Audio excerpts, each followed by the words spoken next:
Hey, it's Clay, and this will be a video chart on ticker symbol ACBFF. We will take a look at the 30-minute time frame.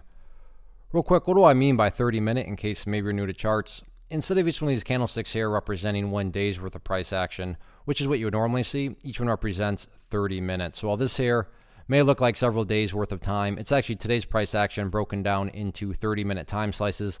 I like to this time frame. I think it's a good job of telling the quote-unquote story of the price, and then just makes mapping out levels of support and resistance a bit easier to see. Did this analysis yesterday, so that's where these green and red line annotations are coming from. I did delete out one green line just because it's what I want to talk about in this analysis. It was kind of just getting in the way.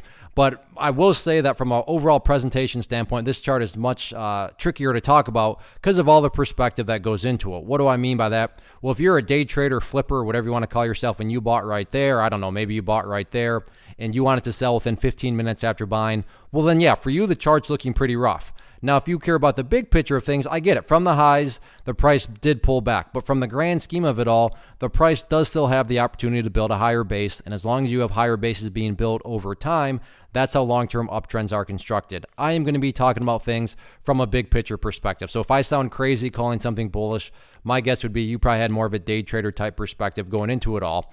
And that's where this green line here comes into play, which I talked about yesterday as a level of support. And that's right here at $10.75. And so far, so good. This level has done an absolutely fantastic job of holding as support. So the power of charts. But let's say this happens, or I should say continues to happen going forward. And then eventually the chart starts to work its way back upwards.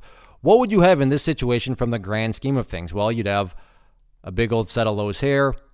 You'd have some lows right there. You'd have these lows down here. If you picture each one of those as stair steps, then hey, the overall stair steps are still making progress in the upwards direction. And again, that's the name of the game. That's what a truly strong move is going to do over time. It's going to make progress forward. And in this situation, I'm just defining that progress point is right up there around 1075. Once more, I get it. If you're a day trader flipper, and you bought up there, you don't care about these stair steps. But that's why I try to offer up a warning that I would be talking about things from the grand scheme of things viewpoint. So sure, today the price pulled back, but stop and think about that word, today.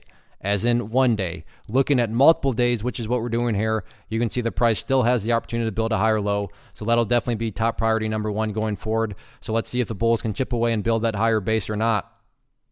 One of the biggest questions that I get is, hey Clay, how do you find the stocks that you trade? So what I've done is put together a free resource guide where I talk about the tools that I use to locate stocks that I find interesting and think may have potential. So if that sounds like something that could add value to you as a trader, then click on the image that is up on the screen right now and I will email you the guide. The guide itself is very short and to the point, and best part, it's completely free.